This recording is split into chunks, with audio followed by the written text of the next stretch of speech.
what's up, y'all? My name is Jordan. And I'm Juanita. And welcome back to another episode of Love Does Cost a Thing. It costs everything, baby. Listen, we're going to get right into it because it's been an extremely, extremely long day. Okay? An extremely long weekend, but guys, it was the best weekend of my life. God is great. Just know. You have no idea. It's so good. Maybe one day. Okay. Shout out to you. You know who you are. Yeah, because we know you are. Yeah. I love it. Okay. One day we'll tell the story. All right. Nevertheless, shout out to our sponsor, Unashamed Apparel. You can get Unashamed Apparel at shopunashamed.com. Yeah. Of course, you already know they're hooking you up with 10% off of your entire order. Use the code LDCAT. Let's get into it. We got our first question. Ooh, guys, people really like sending questions. Like, shout out to all of y'all that are watching these videos every single week. Nice round of finger claps for yes. you. Yes. Round of applause. Round of applause. Yes. No, finger claps. Round of finger claps. You said round of applause. Round of finger claps. Excuse me. All right. This is Danny from Germany. Danny from Germany, y'all. Germany, though. We international, y'all. Yeah, all right. Here we go. This says, the question is, hey, Juanita and Jordan, I love your channel. We love you, too. Yes, we love you, Danny, girl. You guys have you guys give great insight into having godly relationships. Amen. Thank you. We try. Thank you. It says, I just wanted to ask you about how putting God first during the dating process looked for the two of you. Mm-hmm. Also, were you guys ever long distance? Mm-hmm. If so, how did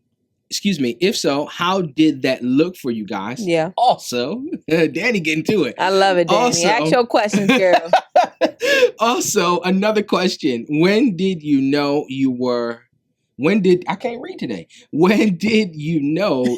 each were ready to move from friends to dating / courting? Yeah, so first, before we jump into the questions, can we just give it up for Danny? Shout out to Danny. Shout out to Danny. I'm going to put some claps in the background. Some applause. Okay, no, listen, for real though, because we've learned from our mentors, never ever sit in front of your answer and don't ask a question. Okay. Yo, we gotta get Mama and Papa Baron. Okay.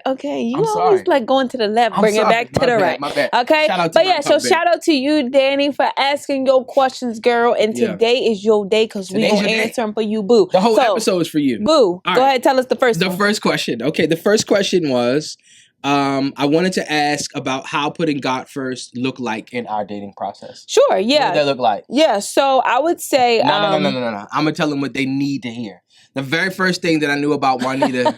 Listen. All right, so I've told y'all before I was not living for Christ when Juanita and I met. Yeah. Okay? So I seen how fine she was, right? For real. And I asked one of the homies, like, yo, who was that? This is what he said to me, verbatim. Yo, that's Juanita. She not with it. So that gives you a clear indication of where I was. And so one of the things that was a very firm boundary for us was like no sex. Yeah.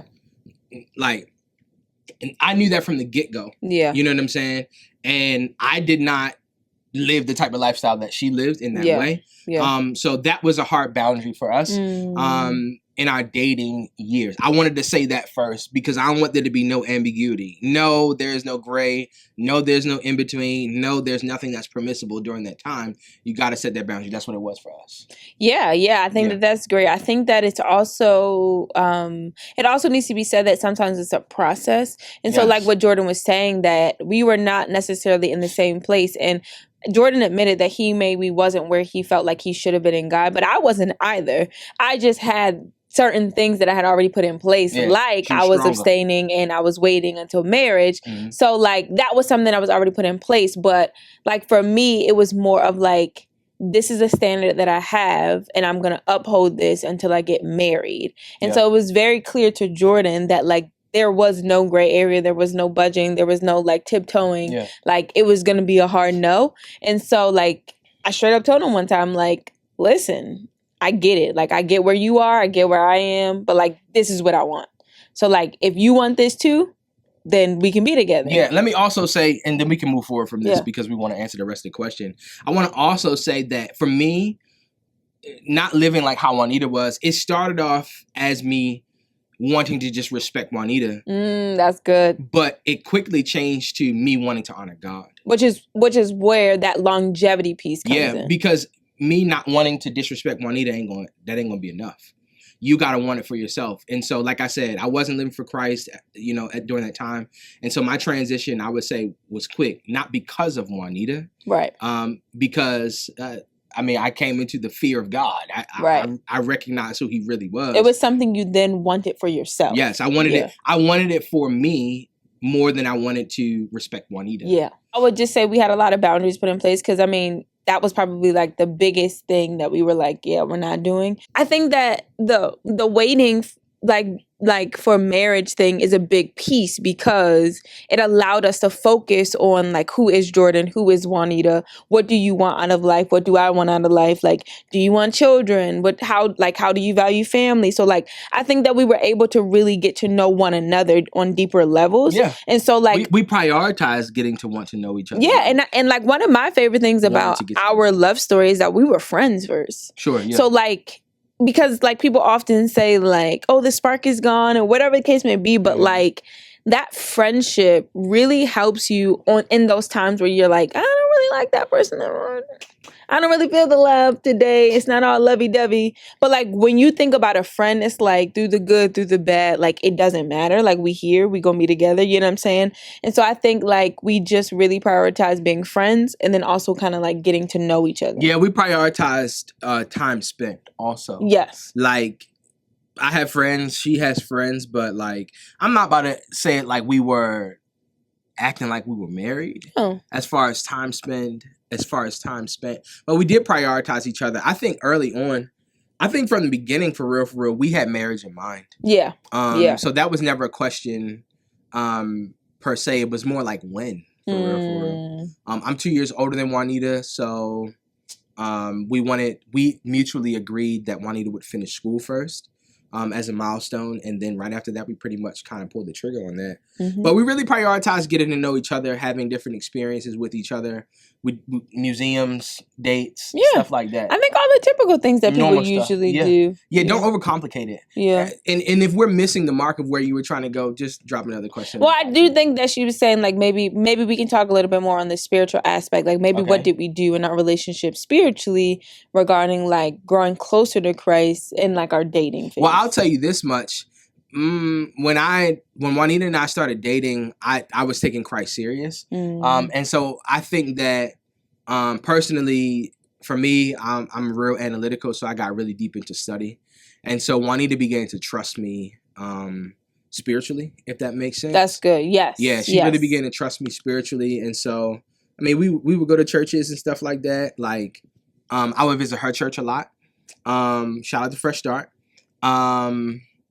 Yeah, I think we did a lot of like individual, but that's what I was getting ready to say. Like pursuit of Christ. So like for example, Juanita is a dancer. She's a mimer, liturgical dancer, right? And so I would go to support her. I'm a worship leader. She would come to support me. Yeah. And then we would, go get a cheeseburger after that or something like that. No cheeseburgers for me. Or chicken tenders and fries for her. So yeah, the normal dating stuff. But I think that we intently went into dating with the idea of marriage, even from the beginning. Yeah. Marriage was always in mind. So I think that's a good principle to have. Yeah, so let's look at the next question. All right, great. Hopefully we answered it. And if we didn't, please tell us so we can make sure we answer it. Okay, no egos over here. Also, were you guys ever long distance? Yes. When I graduated from college. Favorite time of our dating. Is that your favorite? It was my most favorite. Are you for real? Or are you being serious? I'm being okay, all right. I couldn't tell. All right. But you talking about that time that I popped up on you though. Yeah, anyway, when I graduated from college, I moved to Memphis, Tennessee. I got hired by an organization called Teach for America, and I was in Memphis for a little while. Not very long. I got yanked back by Holy Spirit. But yeah, we were long distance for a little while. And it was tough.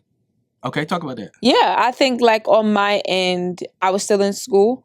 And the time frame in which he was gone was summer.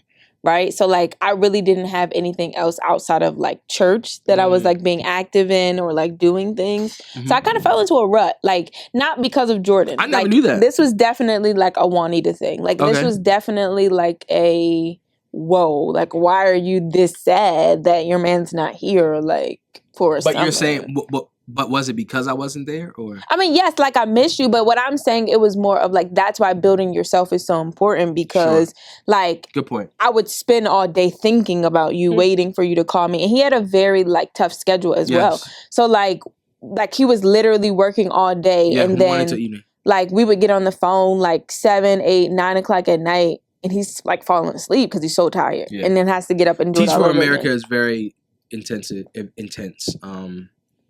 at the beginning. So yes, we were long distance. So it was hard, but what I will say is it's definitely doable. But I think that people underestimate like sacrifices that need to be made. And so I would say that, I mean, Jordan wasn't my husband at the time, but like my husband like made a lot of sacrifices, such as he's been working all day and then having to get on the phone just so I can hear his voice, right? Just so we can be like, hey, how was your day? I know you're tired, but like, I appreciate you taking even 20 minutes out of your day just to chat with me. You know what I'm saying? And then in this particular summer that he was gone, my family was having a family reunion. He knows how big my family is. He knows how much my family means to me. And it was happening here in Maryland. So like my like immediate family, the 50 of us, we were the ones hosting it. And so, you know, I was also sad about that, because I'm like, oh my God, you know, all of my great aunts and uncles and cousins, like you're going to miss them.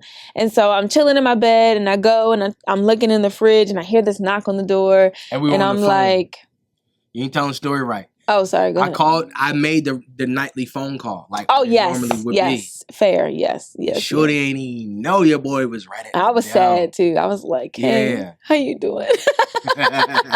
I hear this knock on the door. I think somebody like opens it or something. Then like my mom, and she's like, wanting to come open the door. I'm like, what? She's like, come open the door. I got an attitude and everything. I'm like, okay, whatever. Like I closed the, fridge, and I open it up. My boo was right there. So to answer your question, yes, we were long distance for a short period of time. Okay, if so, how did that work for you guys? We made it work. Period. Yeah. That was the second part. We made it work. Obviously it was challenging. And there are seasons. Like was FaceTime? I guess we're not that old. Yeah. But Zoom wasn't a thing. No. But here's the thing. The season that I was in, I was a fresh new college graduate. It was time to get to the money, man. So like me being who I am, and then also us having marriage in mind, I already had the idea I got to get to it to prepare for that next season that was coming. And Juanita understood that. She gave me the space, but I also at the same time made sacrifices. Yes. So that we could, still keep our foundation going. And we were relatively fresh, new. We weren't even a year at that time. Nevertheless, we made it work. So if I would have stayed in Memphis, my schedule, I would have had a work schedule, but it would not have been as intense as it was when I first left. So we just made the time. Yeah, but it's absolutely doable. We know we have friends as well who were long distance for like years. Shout out to the Emma Coas. Yeah. Life made easy. And they did it, and they're great, and they're married, and they have 3 beautiful children. Like, so if you're thinking about that, like, it's definitely doable. Yeah. Like, you just have to do it. You got to be willing. Yes. And even if you're not long distance, it's hard. Like, even if long distance is down the street. Yeah, it's just a different... Yeah. So, yeah, it's definitely doable, though. You got this. I got you. Okay, great. Also, another question. When did you know you each were ready to move from friends to dating and courting? All right, I'm going to tell you how I knew. I went to her family house for Thanksgiving, and I saw her family, and I saw where she came from, and I was like, there's no way I can let this go. So like, I gotta be serious. So that's what it was. I already obviously liked Juanita, but then me having a vision for myself and what I want my family and traditions and stuff to look like, and I saw where Juanita came from, though not the exact same, that's fine. Like, I saw the foundation of where she came from, and I was like, oh, we can build something. We can build something. This is exactly what I envisioned for my life. So yeah, that's what it was for me. You want to tell your side? Sure. Yeah. I'm just trying to think about like specifically like when I knew. Jordan and I have an interesting like getting together story. But what I would say is I knew that Jordan was the one that I wanted to pursue long term because I felt like his love was like effortless. I didn't feel like I had to really like work hard to love you. I didn't feel like us required me to not be you. Right. Like, I just felt like it just was so easy. Like this. Yeah. Like, it, like, and I was, Didn't have to force it. yes. Like, and there were a lot of things during those time periods where, like, sacrifices were made and things had to be done, but, like, none of it felt like work. It was like, I'm willing to do this. Like, I want to serve you. I want to help you, vice versa. So I just felt like it wasn't, like, hard. And that doesn't mean that, like, everything worked out perfectly. It just means that, like, I wasn't forcing it. Yeah. It just happened. And I was like, oh, let me lean into this a little bit more. Yeah. Yeah. No, I think that's a really good explanation. That's a good indicator to have. Like, do you feel like you're forcing it? Mm-hmm. Like, are you challenged for the better, or are you challenged and you don't feel or sense any growth? There's some gray area there. That's good, yeah. But, like, because your relationships will have challenge, but your challenges should not be to no avail. Like, it should stretch you and grow you, and you should be able to see fruit from being stretched from those seasons where it may be a little challenging. You shouldn't be abused. You shouldn't be like what's the word that I'm looking for? You shouldn't not have joy. You should not. Shouldn't be taken advantage of. Right. You shouldn't be manipulated. Yeah. All those types of things. So that require you to do more than like what's humanly possible. Like going outside of like what you feel like you're comfortable. If there's no doing. understanding too. Yeah. So like y'all may not see eye to eye, but do y'all find common ground? Yeah. So and I resonate with that strongly too. The idea of us kind of just meshing and clicking was a really, really good indicator for us to move forward. Yeah. All right. Is that all? Yeah. Do we have another question? We do. Guys, so that was for you, Danny. Shout out. Yeah. Hopefully we answered your question. Let us know if we didn't. If we did, let us know, girl. We sorry. We got you. But tell us. Yeah. All right. We got another question from my girl. Ooh, from our girl. From our girl. Excuse me. I'm sorry. Our girl. Girl. Talking about our girl. All right. This is Desiree Jones. Sorry. This is Desiree Jones. I've known Desiree for billions of years. All right. So in the last video, we talked about like breaking free from codependency. Mm-hmm. If you have not watched it, you need to pause this video now and go watch it and come back. Or the question won't make sense. Okay. So Desiree asked, she says, what if your codependency comes from a lack of trust? So if your codependency towards your partner comes from a lack of trust. And so I asked her to expound a little bit more. And if I remember correctly, she was telling me like, she was giving me the example of if there was a rift in the relationship because of infidelity, right? And so you want to kind of be in control a little bit more of your partner's whereabouts because you don't trust them. Mm-hmm. And so she's saying, what if her wanting to, or her codependency or the attachment or wanting to be in control comes from a past time where trust was broken? Mm-hmm. Does that make sense? Yes. And so she was just basically like asking, like, what if it comes from that? What do you say? Yeah, I feel like I have two things. Mm-hmm. It could be that it comes from that and that's still the same relationship that you're trying to work on. Like that's the person that broke your trust and you're still trying to build something with them. Yeah. Or it could be a separate situation. I think she was saying it like within the same relationship. Yeah, so I think it goes back to the video that we actually had where we talk a little bit about making decisions on moving forward and having that like thought of, one, is this something that we want to work past? Like, are we working towards moving past kind of like that rift? Yep. And if we are, then there are some things that need to be put in place. Yep.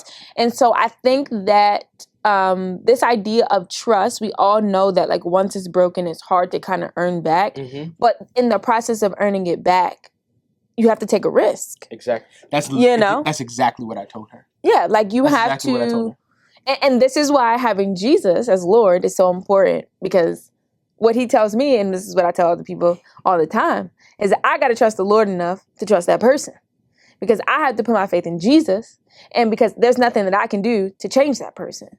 And it does not matter how much someone... There's nothing you can do. Yeah. So it doesn't matter. Like, I distinctly remember someone asking me, Jordan's told you about who he was before, Jesus or whatever. And someone asked me, like, how'd you change him? Because they knew about his past. I'm like, I didn't change him. I didn't do anything but be myself. I can't change nobody. The Lord changes him. Yeah. And so that's why it goes back to what he said. Like, at first, maybe he did do it to honor me, but then he recognized for himself, he wanted to honor the Lord with his body. Right. And so this idea of trust is like, okay, when you talk to that person that, like, broke your trust, you say to them, like, hey, listen, what are we doing here? If we say, okay, we want to move forward, then, like, what are you going to commit to? And then this is what I'm going to commit to. Yeah. Right? And so that there has to be boundaries. Maybe they are a little more forthcoming about who they're going with and where they're going. Right? That doesn't necessarily mean that you need to check their phone, but maybe that's the piece that you guys talk about. And so I think you guys should determine between each other what that looks like for you, what is comfortable for you. Yeah. Y'all got to make a decision and then go with it. Yeah. Because you can't keep living in limbo with each other. Neither of you guys deserve it, whether it's the person who was offended or the offender. And I think it's important to admit that you have that, right? Like, because I think sometimes we live in denial, and that's how things, like, don't get healed, because we're, like, pretending that we're not codependent, or we're pretending that we actually trust them, and really we don't. So it's just a matter of, like, let's just get that thing out. Yeah. Like, let's just speak about it. So thank you for sharing that, because I'm sure that there's lots of people that watch that video, lots of people that have experienced it and are thinking the same thing. So, like, listen, codependency is real, but, like, it doesn't have to be your forever. Yeah, like, you can stop it. You can break that. Yeah, I was about to say, you can control it. It seems so daunting on the front end, but I promise you, once you just initiate and have the conversation, you're going to be like, yo, that was so dumb. Yeah. That was so small once you get past it. Yeah. And let me not say dumb, but, like, I think that we give it too much, we just kind of put a little bit too much emphasis on it subconsciously. It's because we're internalizing and we're living in our head. Whereas it's easy as a conversation most times. Yeah, and I think that problems arise for two reasons. I think that problems arise, one, to tell you this is who you're supposed to be with and you got to figure it out, or two, this is not who you're supposed to be with and you got to let him go. Out. And so I think that that's an important conversation to have, because what oftentimes happens is that we put all this time and energy into things that aren't going to be forever. Yeah. We're trying to make things work. I don't know if this is your situation or not. I'm not speaking to you directly. I'm just speaking to whoever's watching this, right? Like, and so I think it's important to know that God, like, time means nothing to God. And so this idea that, like, oh my God, well, when is my next going to come? Like, if this is not your boo, like, if this is not your forever, the Lord has somebody for you. So you don't even got to, like, worry about, like, when it's going to come. Just make sure that you're doing whatever work that needs to happen so that when they come, you can just get them and move forward. Good. I don't got nothing else to say. No? So that goes for everybody that's watching, okay? Yeah. We got two brave souls that asked us some questions, lots of questions. Yeah. Okay? So listen. Get your questions in. You might want to be like them one day. And then you want to ask us some questions. There you go. So I think that, especially if they start rolling in with the questions, we're going to have to, like, do this. Like every couple of weeks. Yeah. Because next week we got to get back to our series, the biggest issues in relationships. Week 1, we did what's the number one myth? My partner should complete me. Was that last week or was that the week before? The week before. It was the week before. No. We don't know.